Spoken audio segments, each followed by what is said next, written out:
have purpose within myself that at the end of the day, when I leave this life, it should never be to say that he could have done this or he had it inside of him to be this, but it should be that I use the gifts and the talent that God gave me to one, inspire and bring people closer to him. Excellent. Yeah.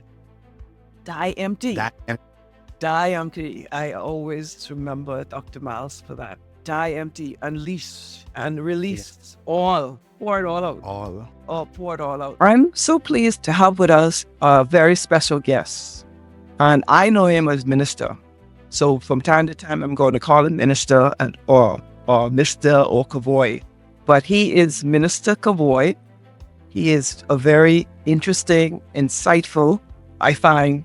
I'm much older than him, so I can call him young man. So be young man of God. And we're going to learn and we're going to get to know him and get to understand him.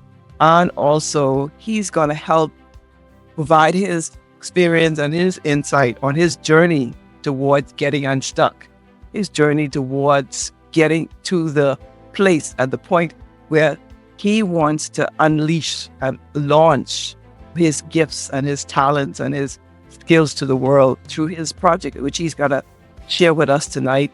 And so we're so pleased to have Minister Kevoy with us. This is historic because technically he's actually the first guest for this podcast. And so that is double exciting. And so I'm so excited about that. So, Minister Kevoy, introduce yourself to our guests. Hi, everyone. So I am Kevoy O. Carter. A lot of persons from church know me as minister, and those even outside of church know me as Minister Kevoy or Minister Carter. I am a vibrant 35 years old young man who absolutely loves the Lord. And I am not ashamed to say that any platform I go on, that is always going to be one of my biggest testament that I love the Lord. I dare say God has been so good to me. Complaining would mean that I'm ungrateful. So I'm the father of one, a beautiful, almost two, entering her terrible 2 stages, daughter.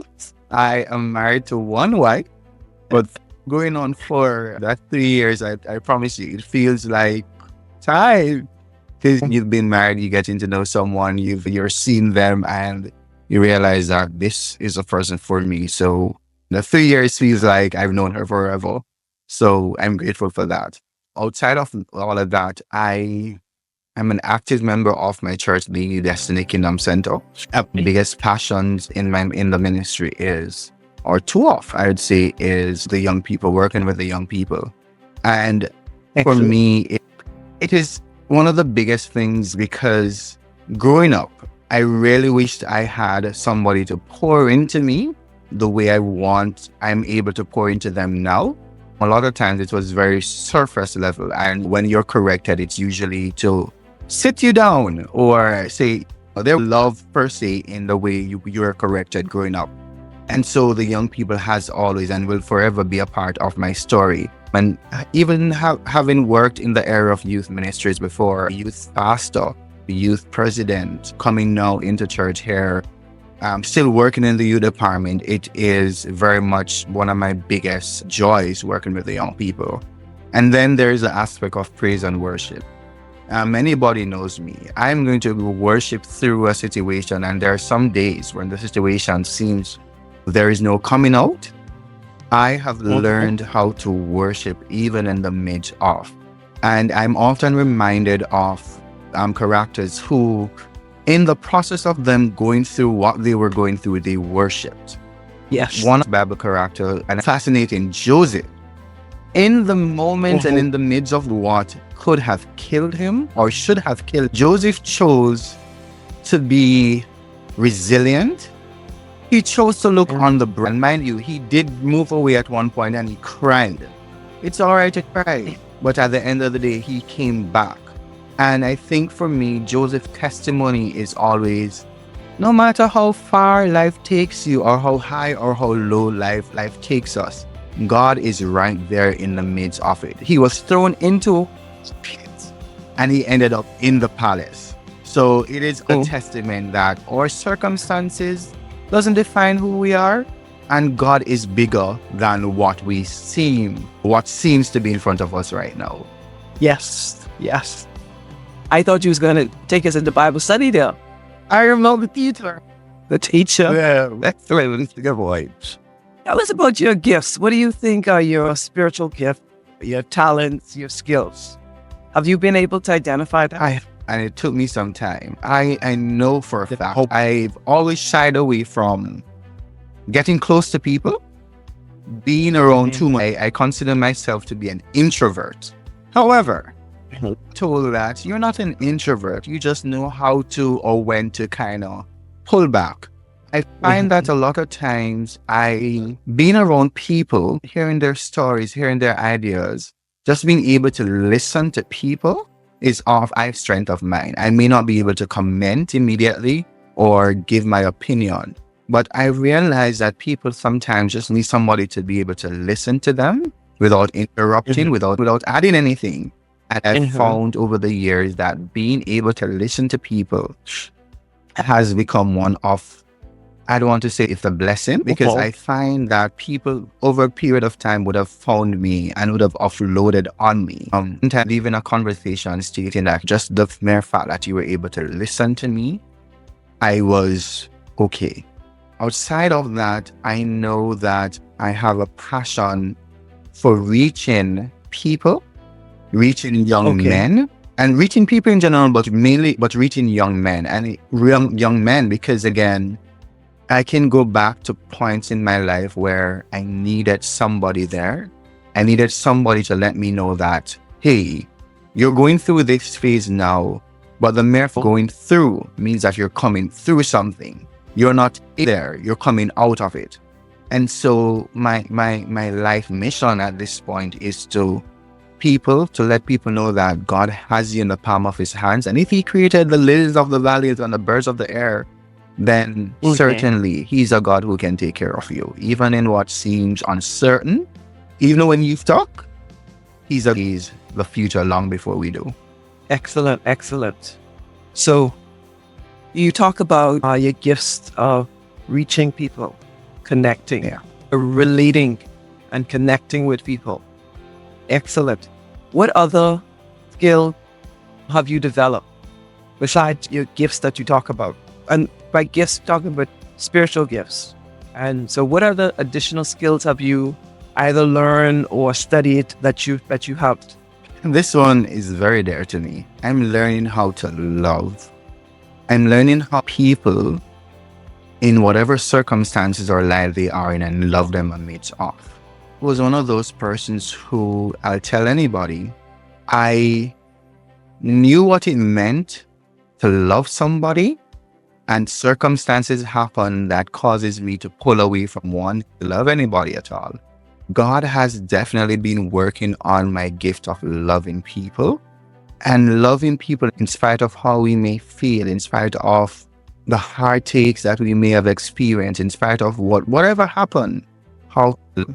And as we go on, stuff that I'll share as we go along. But one of the most critical part is God is also teaching me how to forgive. I believe I'm one of the persons who, things happen to me and it affects me. And eventually, I don't want to say I go back to it, but it becomes so frequent that the mistreatment became so frequent, where I came to a point where my heart became so cold. I did not want to deal with people, family, have anything to do with some family members after time. But over the last few years, I believe that God has definitely been teaching me how to forgive. And it's so funny because how we come always that reminder that how much time has God forgiven you in a day? If you require God to forgive you that much in a day, and think about all the things that you've done to God, who are you that you shouldn't be forgiving somebody even though they've hurt you before? And I think we've oftentimes confused forgiveness with reconciliation. We oftentimes believe that because we forgive somebody, we need to give them access again to us. in order to, Yeah. to repeat that cycle. And that was one of my biggest things. I refuse to forgive because in my mind, if I forgive you, then you're coming back into my space and hurt me again. God has last few years that I can forgive people and release them. Not release them because that there is a lot more inside of me that has to come forth. And if I hold on to the hurt and the regret, then I'm going to be stuck. I'm going to be in that same place of unforgiveness. And then during that period, true love is going to come to you. People who genuinely love you are going to come. But because you've not totally forgiven or let go of things, you're going to always be in that same position. So he's teaching me how to love and also how to forgive in the process. Excellent. Yeah, and that's one of the challenges people tend to have with forgiveness. They often believe if I forgive the person, and I have to be in that person, everybody. No, that's not always the case. You can forgive without reconciliation. Yeah, that I just tried to think of the word permissible. Allowable, but it's probably permissible. Allowable. I don't even know if allowable is a word, but it comes really with boundaries, because there's nothing wrong with implementing boundaries. You could forgive somebody, but you could implement boundaries. Yes. Boundaries. So let's get back to your gifts. How do you want to, what do you feel God is calling you to do? You talk a lot about relating, connecting, helping young people, helping men. But what do you feel God is called to do? That's a heavy one. I personally believe that there are a lot of gifts wrapped up inside of me that I'm yet to unleash.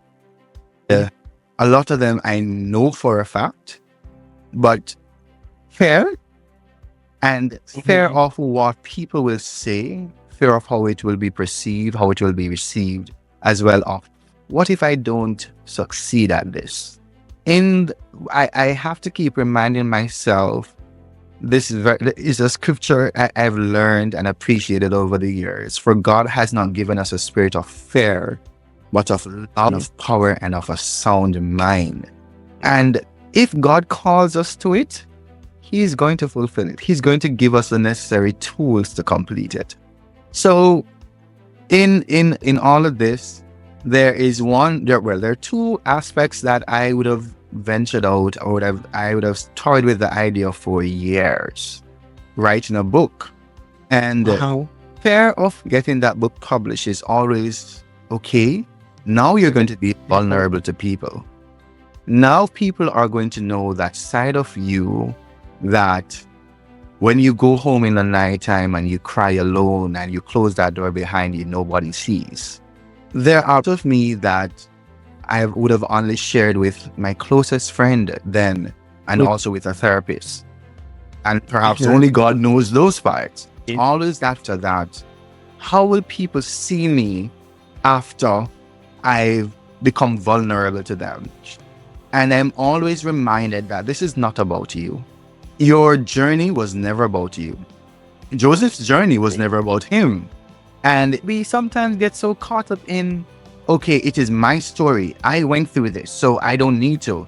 But what if somebody's life can be changed and transformed through your story? Yes. And when I look at it, and I hear me sometimes talk about their stories and how close it hits home, and the stubbornness that is inside of me, and that is something I'm still asking God to work on, that stubbornness, because the gift that is inside of me, I needed to be birthed, but I needed to be birthed according to your will and your way.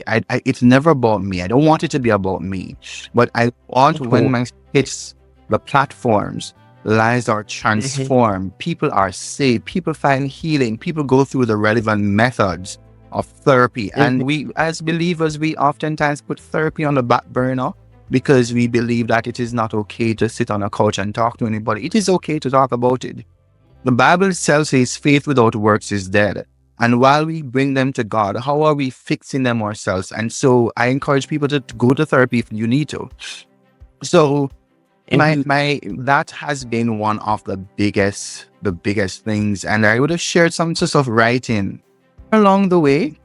I just got overwhelmed because it was just a lot of emotions processing everything. When you write a line and you realize that you're writing and the tears are falling, it's real. Like, I am literally writing a paragraph and the tears are falling on the paper, and I said, God, I cannot do this. I was never called to this. This is my story. I'm not sharing my story with anybody. And I keep hearing, this is not about you, Kevoy. Get out of how you feel. Get out of your feelings. You're too touchy-feely. Sometimes God has to get radical with us, man. I tell you. But it's not about me. And so I have picked up the pen again and I've started writing. I'm going through the process as we speak of editing aspects of it. And even parts of it that I thought that I needed to omit, I'm now re-adding them back, because those are all parts of me that I personally believe God is going to be using to help somebody else along the way. Excellent, excellent. Yeah, you talk about fear. Do you think there was a little bit of imposter syndrome in there too? It certainly was. There was a lot of that. Why do you think you felt you were an imposter? I know it's a loaded question. I want to say, because children of Israel in Numbers 13, they felt there's a classic of imposter because they felt they were not able or competent enough to overcome what they saw as giants. Yes. And so why did you feel or experience imposter syndrome? I know you look at, I oftentimes, and it is a known saying that comparison kills. I've oftentimes looked at my life and my story, and in my practical, a great story is nothing. That imposter syndrome, as you mentioned, is often one of them that I toy with a lot. And it's oftentimes the comparison of, this is your story here, but this is somebody else's story up here. You are here, they are here. You have this, but they have this. And so it is always, is my story worth it? Will my voice be worth it to anybody? It's always that comparison feature that prevented me from moving ahead with the gifts that I have given, in my honest opinion. Okay. So similar to the children of Israel, they were comparing themselves to the people in the land. And and we all know with comparison, we tend to compare ourselves to someone we think are stronger and bigger and more influence and more popular and have more money. Yes. And so obviously it's going to make you feel that you're not worthy. So I'm very pleased that you open about that, because that is a common syndrome. That's a common emotional sniper in the Christian community. Yeah. We struggle with imposter syndrome. We do. Just like the children of Israel. And what has helped you? What advice can you give to others that has helped you to overcome that? Because you said you got back to your writing, so you've overcome that. So what has helped you to overcome that? Jeremiah. One more pair of voices. Listen, Jeremiah 29:11. For I know the plans I have for you, said the Lord God. To prosper you and not to harm you. Plan to give you hope and future. Plans to give end. Yeah. Yes. It's amazing. It means the world. I have a lot of Bible verses that I love, but Jeremiah 29:11 happens to be one that is closest to my heart.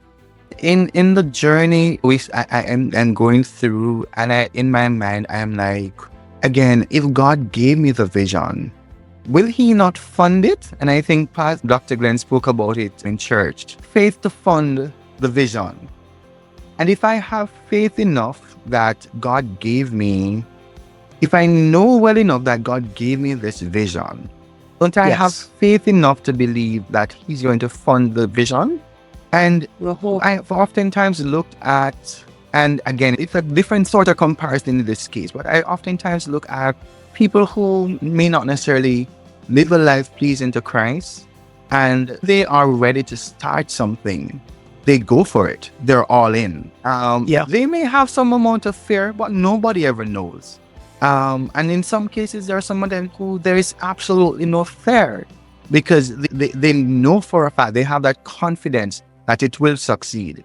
And so Jeremiah has reminded me constantly that the God who began it, the same God who gave me that vision, the same God who gave our pastor 8 years ago the vision to start the church, the same God who said to my mother a few years back that this child is anointed to live, that gave me word, who spoke over my life back then to let me know that I am not my circumstances. All I needed to do was to tap into the gifts that he gave me, that very same God. Today, I can say that that very same God has given me the spirit of boldness to step into what he has called me to. And I will say this, right now, and my confidence now is not a matter of being self-righteous, or it's not a matter of being high. It's just a matter of knowing who I am and whose I am. As believers, we get so lost. Oftentimes, we forget who we are and whose we are. And if of the past, the now, and the future, what is it that we have? What is it that we have locked up inside of us that we're so afraid of becoming, knowing that we have a God who is able to bring us through it? And if he brings us to it, then he'll take us through it. So that has been one of my biggest motivations over the last couple of months, that the same God who have hope, who has given me hope and faith and a future, will see this vision to the very end. Exactly. For I know. I know. Yeah. Well, I have toward you plans to prosper you, plans to give you a hope and a future. Good. Oh man, those words are so soothing and so comforting. And for me, is when you think of the context, the background of who those words were meant for and how those words met those persons when they heard those words, where they were and the situation they were in. So that just brings the word alive to me. So I'm very pleased that you're able to apply the word to help you to overcome your imposter syndrome. We're looking forward to this book. Have you gotten the title yet? I have, and the title is Destined to Win, Finding God of Brokenness. Oh, wow. That sounds wow. I started Destined to Win, and I left it at that. Cool. The imposter syndrome stepped in. But then I heard, you're not just destined to win.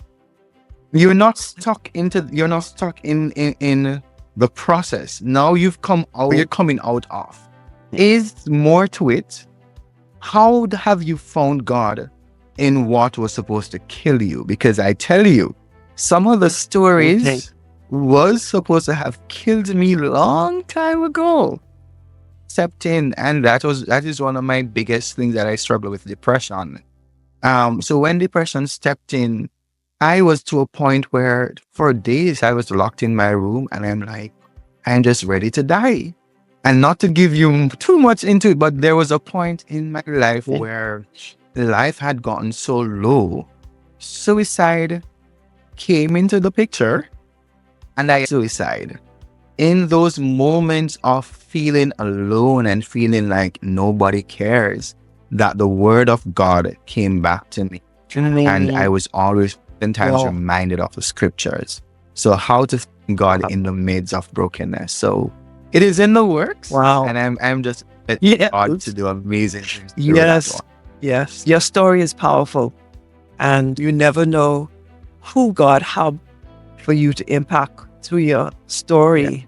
And also through you being very vulnerable about your struggles. Yes. Because no doubt there are a lot of young people, there are a lot of believers who are going through the same thing that you talked about. Yes. And I'm so pleased that you said it, you've gotten unstuck.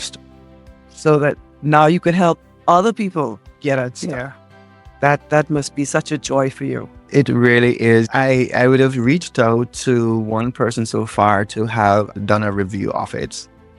And man, I'm just grateful God is getting the glory out of my story. Excellent. That's the main goal. Yeah. So when can we expect to read this book? I would have spoken. I've now have spoken to the publishers, and so I am looking to get this over to them. I want to say early next year, because we want to do perhaps after my 4th anniversary. I believe it is very much to have that launch early next year by God's grace. Hopefully next year we're working on it, and we should have that out by next year. Wow, we get some big things in the works. Yes, sir. We launching a podcast, then you are going to publish a book. Wow. So I can't be able to talk to you. I'll always be empty. Wow. So tell us about your podcast. I know you don't want to give too much out. Which audience are you geared towards? What are you trying to do with your podcast? So the podcast, and this is very interesting. This one, I tell you, God has a sense of humor. So we came home from church about 3 Sundays ago, and we were all on the couch. In the process of going through it, they still found God, or they still found strength to give God glory in the midst of it all. And we sat there on the couch, and one of them said to me, "Why haven't you launched it yet?" And I said to her, "I am fearful because one, while I would have done a little bit of media and all, I'm not that. I oftentimes want to work in the background. I love to be working in the background. So if I do this podcast, it now means I'm going to be sitting in front of a camera. People are going to see me ugly balling when the story hits, because some of the persons I had in mind or have in mind, I know that they would have gone through some things, and just hearing aspects of it brings me to tears, literally. And I said, outside of that, I don't have the space for a podcast. I don't have the equipment and all. I don't have it. Said to me, one person said, "That's excuses. You're making excuses." And I looked at her and I said, "Shut up. You talk too much." And then my dear wife, she said, "Yeah, you've been talking about this for however long. You need to get it over with and get it done. Y'all always love running from God." I said, "I'm not." And I started being sassy. I said, "I'm not running. I'm sitting down right here. I'm not running." But right there in the midst of that 3 weeks ago, they said to me, "Do you have a name for the podcast?" And I said, "I do not have a name, but this is the idea." And I gave them the idea. It has to be something of hope, love, faith, finding God, feeling the presence of God in the moments when we feel unloved, in the moments when we've gone through depression, in the moments when we feel like our backs is against the wall and we have the Red Seas on either side of us, and we have fear behind us, and we have the nothing is in front of us. I want something that speaks to people, that ministers to people of all demographic, young persons, mid-age, the older folks, men and women alike. And also nowhere one person said, "What about the journey?" I said, "Wow, the journey." Immediately she jumped online and she started creating the design for it. That very same Sunday night, I sat down and I wrote the bio for what the page is going to be about, what the podcast is going to be about. We posted 3 weeks ago, we created a Facebook page. We posted the name of the podcast. We started setting up the area, because what I had as a laundry room, I turned that laundry room, what we're sitting now in, is now my laundry room. It is coming to life. The journey is coming to life. We've created our YouTube page as well. We started doing testing for the sound. We've tested some lighting so far. So we are getting there. The goal is, come December, that first or second week of December, is to do an official launch of the Journey podcast. Excellent. I look forward to that. The story is very interesting. Yes. Yeah, I like the title, The Journey. Yes. Journey. So you plan to, is it going to be a solo podcast, where just you alone, or are you going to bring in some guests? So I have a few guests, and I have somebody I'm going to launch off with my first podcast. And when I ran the idea by her, she was a little bit shy, because like myself, she doesn't want, she hates being in front, even though she's always at the forefront. But she's going to be the very first person on that brown couch. Excellent. Her story, like mine, she has a fascinating story, one that she doesn't speak of very often. And people sees the worshiper, but doesn't understand that in order for her to have gone to that point of being a worshiper, she have had through a process to get to where. Excellent. Excellent. So that sounds like a couples podcast. Yeah. The first time, yes. Interesting. Sounds like more to come. More God is working, and the visions are there, the ideas are there. Yeah. And I've just been praying to God and asking Him for guidance as it relates to bringing these to life. Because I think Dr. Miles Monroe said it best, that the graveyard is the place with the most potential, yet it is where these potentials cannot be utilized at all.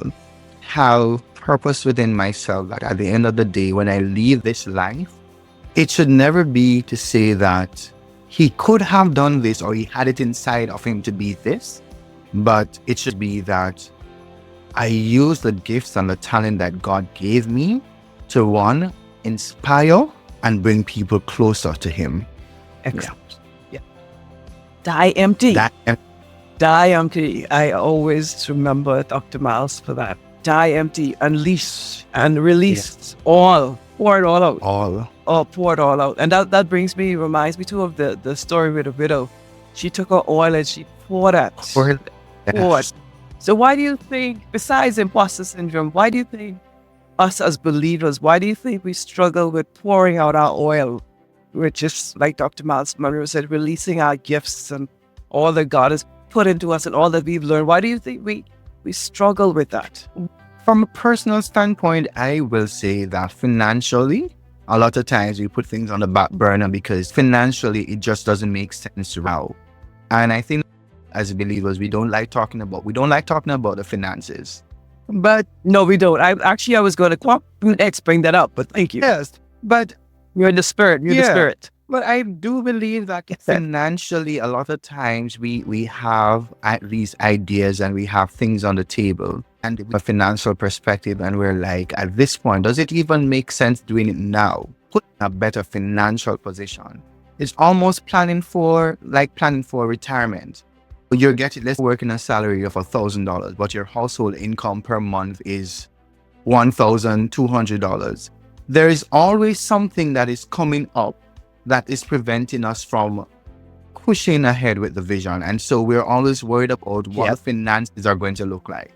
Yes. Will I, after funding this vision, after funding this dream, how will my family survive? How will I pay the bills? And how will I pay my tax? There is always that financial aspect of it that prevents me personally from moving ahead. And then I realized something, and it took me a while, that and if you don't fund the dream, or even if you fund the dream, and even if you pay the bills now, the bills are always going to be coming. So, and again, if you've heard from God, and this is something that God gave you, isn't He to fund the vision? Yep. So the finances is a good place, and we talk about not being able to fund the dream, but using the finances as an excuse for not funding the dream. And I think for me, that was my biggest thing. I was using the lack of finances. When we talk about, we need a camera for this and we need a mic for that. That is an excuse. And I'll tell you this, how I know for a fact it is an excuse. Yep. When I barbershop, the very same Sunday when we came home and we spoke about the name for the podcast, and my barber was cutting me, and I said to him, Ash, you need to start a podcast because you do amazing barber work. You need to start a podcast. And he's like, bro, yeah, I need to start one. And that same week he went and he got his stuff and everything. But it so happened that Saturday morning while I was there, he said to me, so when are you going to start your podcast? Because I know you've been talking about it for a minute. I said to him, soon, one day I'll do it. Because I'm going to need to get a camera and I'm going to need to get a mic and set up the space and everything. He's like, don't worry about that. I have a mic at home, a brand new mic in the box. I'm going to get you that. I said, oh, okay. Sunday, he forgot all of it, and I did not remind him about the mic any at all.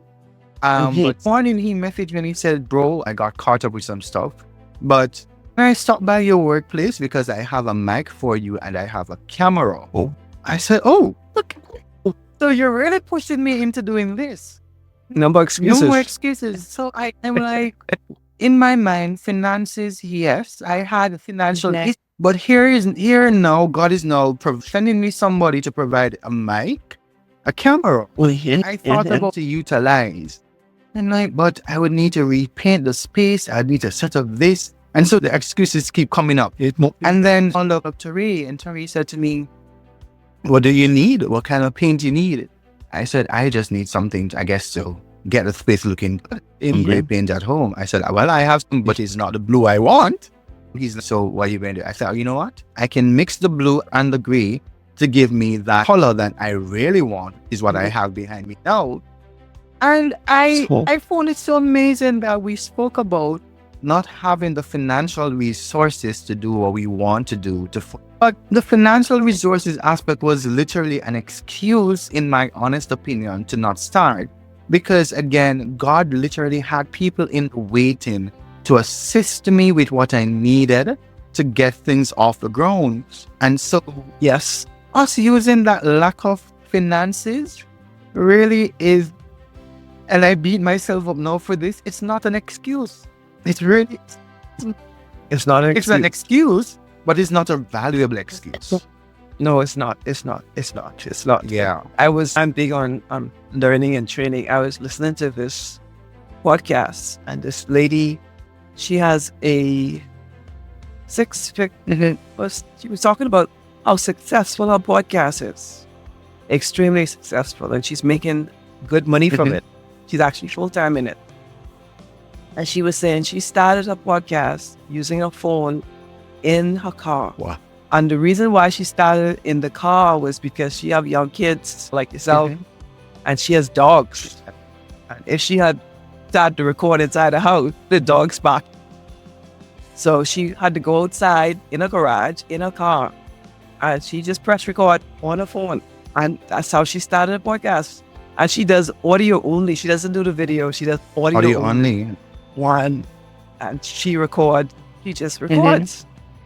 And she has oodles of fans, oodles of downloads, and she makes a living.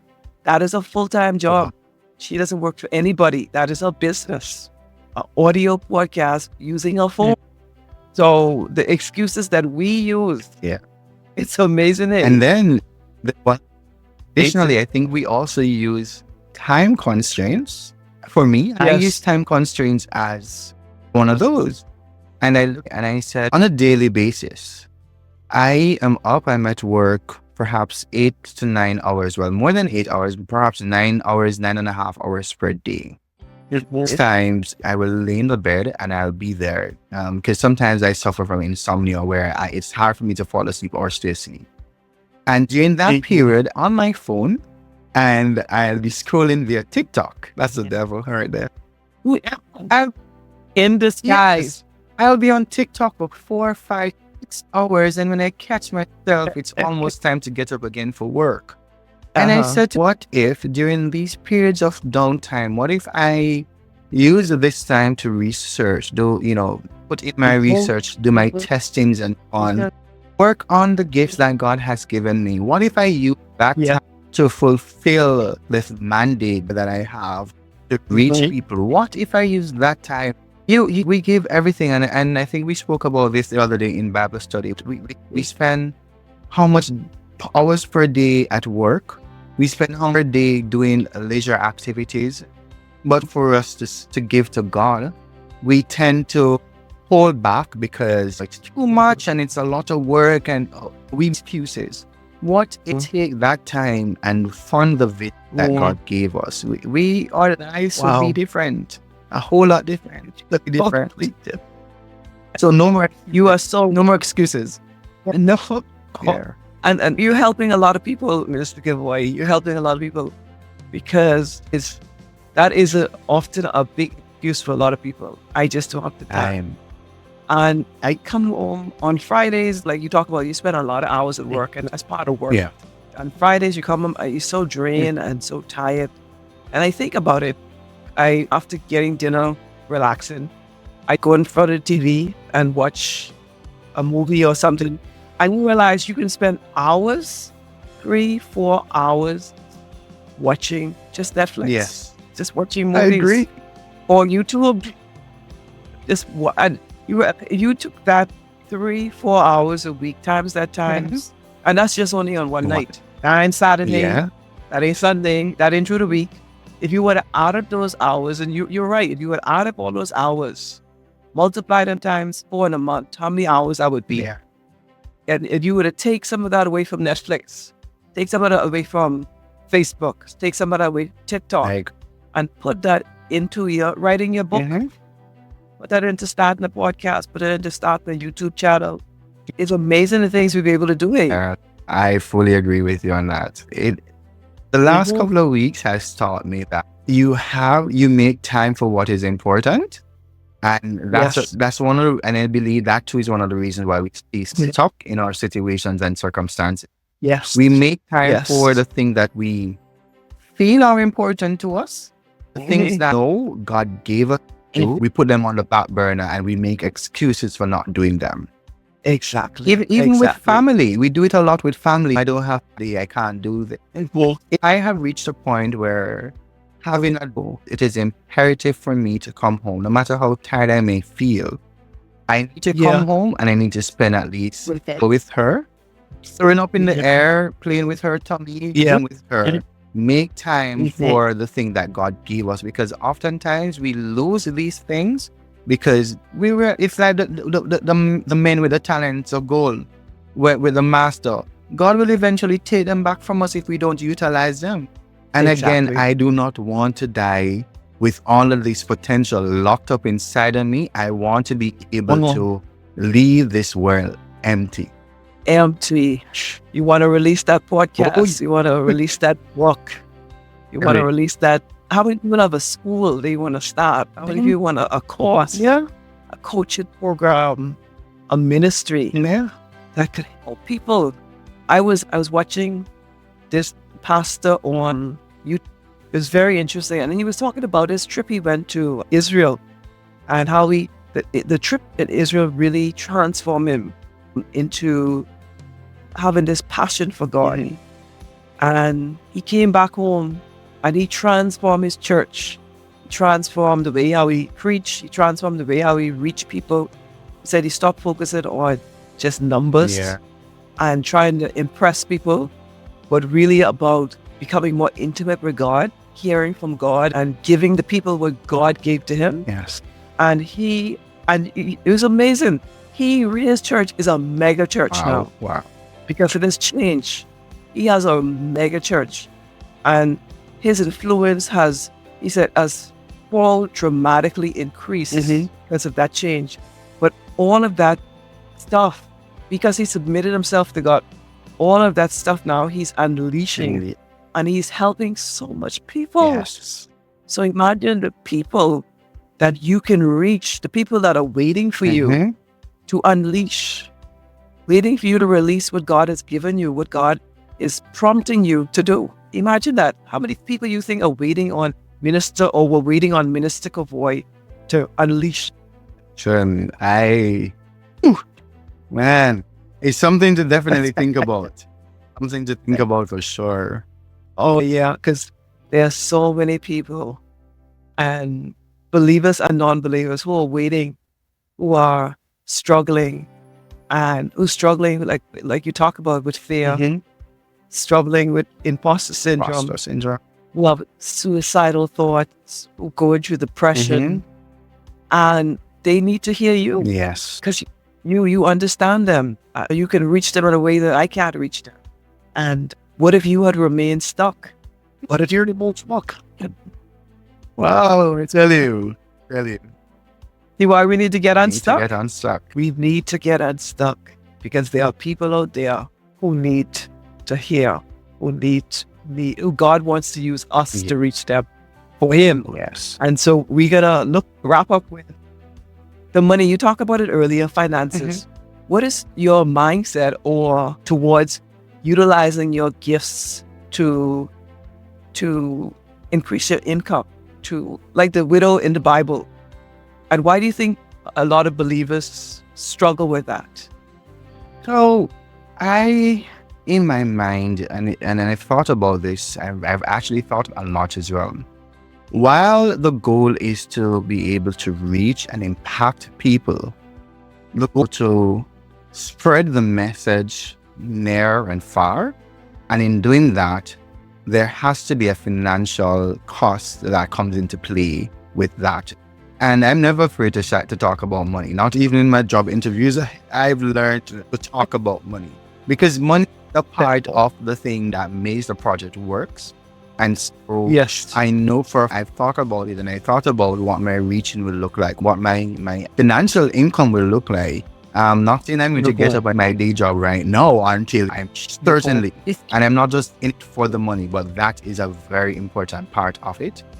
Definitely, as the different ministry, the different gifts that God gave me grows, the idea is to receive some profit from that, so to not only fund my vision, but also to help fund somebody else's vision. I don't want to be selfish with anything that God gave me. So if God blessed me with $10, there might be somebody who needs $5 just to start theirs. And somebody alone is not enough. Sometimes people need a financial responsibility. Somebody might just need a camera as well. Somebody might need a mic. And all of that comes into play in terms of the financial aspect of it. For believers, we shy away from talking about finances because in my mind, we think that, okay, once we talk about finances, and there's a passage, a quote we use very often, money is the root of all evil. Now, just to add context to that, money becomes the root of evil when we allow it to control us. Because in everything that we do, literally money is a part of it. And I think the older folks used to say it a lot, money is the root of all evil. And I've heard it in my grandmother's church growing up when I used to say to them, I want to be an attorney, I want to go into media. And they'll say, oh, why? You know that? While that I would say, yes, it does pay. Oh, money is the root of the evil. And in my mind, and I used to accept that. As I grew older, I realized that money is the root of all evil when you allow money to control you. My platform, my gifts will not be for it to control me. And having gone through what I've gone through in life, I'll tell anybody this. Yes, money is important to me, but it is not the most important thing to me. So it will be good to get a salary from it. It will be good to be able to benefit financially from it. Not only again for myself and my family, but also to help fund somebody else's dream, to pour into somebody else, and as well to pour into ministry. Because we do have a lot of people who are in ministry who are stuck because people aren't listening to them. We're hearing them, we're hearing their vision, we're hearing their dreams, but we are not in a financial position, or we're not readily able to move financially to fund or to help their vision. Yes. Yeah. I want to read, as you was talking, Minister Kevoy, thinking about this verse, Proverbs 11:26. It says, the people, and I'm reading the ESV version, the people curse him who holds back grain, but a blessing is on the head of him who sells it. Yeah. The Bible. Blessing to the person who sells the grain. So selling is in the Bible. It is. It really is. And I know that's one of the struggles we have, like you talk about as believers. But business and selling is in the Bible. In the Bible. And it's in the Bible. And it's one of the mindsets in the church in the kingdom that we have to work on, that we have to understand that selling, you could actually be a blessing to someone when you through selling. Yes. I agree. It's just adding value to the person, adding value to people. Yeah. The widow in the Bible, when she sold her oil, she was adding value to the person needed one. So it's just, go ahead. It's something that I don't see us as believers, we preach about very often, we talk about very often. And if we look at it, we know for a fact that, and let's jump just slightly over into tithes and offering. In order for the bills to be paid, for the lights to keep on, for us to do a live in a recording, the money has to be there. In order for us to run that AC on a Sunday morning, whichever day you worship, it takes a financial responsibility to make that happen. And so money is very important in order for our kids to go off to school, college, in order for our vehicles to drive, whether you have an electric vehicle or a gas vehicle. Money comes into play.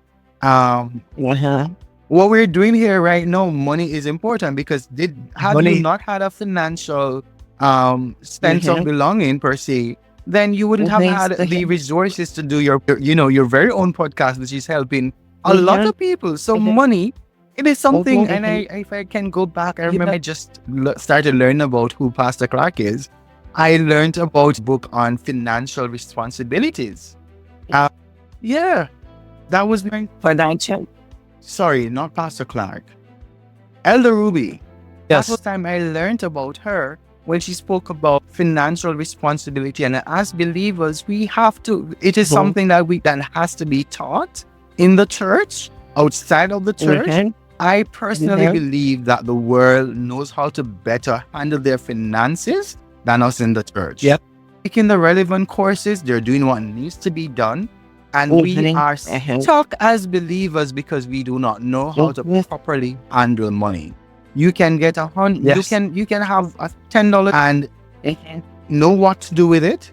And you can have $10,000 and do not know how to properly handle that. And you stay stuck in that place forever. You have your bills to pay. What is priority in paying off these bills? Which is priority?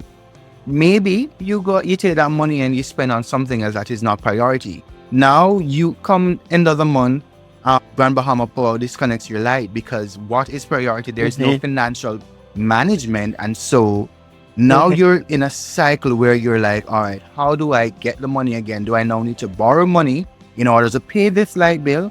And so we now in a cycle of building up debt, staying stuck in the same cycle repeatedly because we do not know how to properly handle our finances. Money is something we need to talk about. Yes, we don't know how to properly handle our finances, and we have the wrong mindset about money. We have the wrong mindset about business. Even in the church, we see business as greed and manipulation, but that's not really what business is about. Selling, we have the wrong mindset about selling. So all of these things, you touch on a very important topic that we need to work on. So I want to thank you so much, Minister Kevoy, for being a part of inaugural, the Pregnant with Destiny. People who are, like we talked about Dr. Miles Monroe, pregnant with destiny. It's in you. And you need to unleash it. You need to release it. People are waiting on it, but you're stuck. And this podcast is to help you to get unstuck. Indeed. To unleash, to unload, to help the people that God has called you to help. Indeed. We want to thank Minister Kevoy for being a guest on this podcast and for the wisdom that he has given us. So Minister Kevoy, wrap it up in 1 or 2 sentences. What would you say to those who are struggling? They're pregnant with destiny, but they're stuck. And they're ready, they're willing to step forward. What would you say to them? Firstly, I'd say pray about it. Pray. A lot of times we know what we're called to do and we have the visions and we have the ideas, but we've not seen the face of God. And so I write down these visions and I put timelines to them. I make realistic goals, realistic expectations, realistic timelines. And I've also, you have to have a set of people around you who you know without a shadow of a doubt that these people are going to believe in you. You can't just tell your ideas to every and anyone. You need to have some close people who will pray with you, pray for your vision, believe with you, believe God for you for the vision. Because a lot of times you may not have the resources needed to start, but when you have the right people around you, God sends us people sometimes, and again, close off, and we don't talk. If you have friends around you and all you talk about is how depressed you are and how stressed you are, then perhaps it's time to change course with the friends. That you have to have people who are going to believe in you, believe in the vision, pray for you, pray for your vision, and fund your vision if needed as well. Contribute to it. It is all, so get the right people, in your circle. And then the moment you've had the vision written down, you've prayed about it, you'll set your timelines, execute.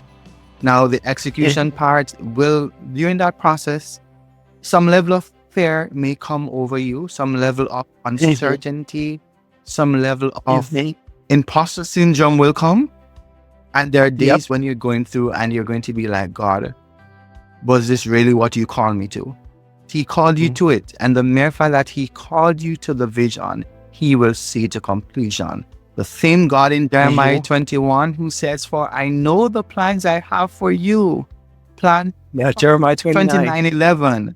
It's the same God who, he cares for the birds of the air and the fowls of the field. He cares enough for you to help you bring that vision to fruition. Yes. Well said. Thank you so much, Mr. Kevoy. Thank you so much of telling us of your journey, telling us of your struggles, and telling us of your triumphs, and for the words of wisdom and insight. And I know there are a lot of people who are going to be blessed and encouraged, particularly young men, young fathers, young husbands, who are going to be encouraged by your walk, your journey, your testimony, and your lessons. So we thank you so much thank you. Thank you so much for having me. I truly appreciate being here. Thank you.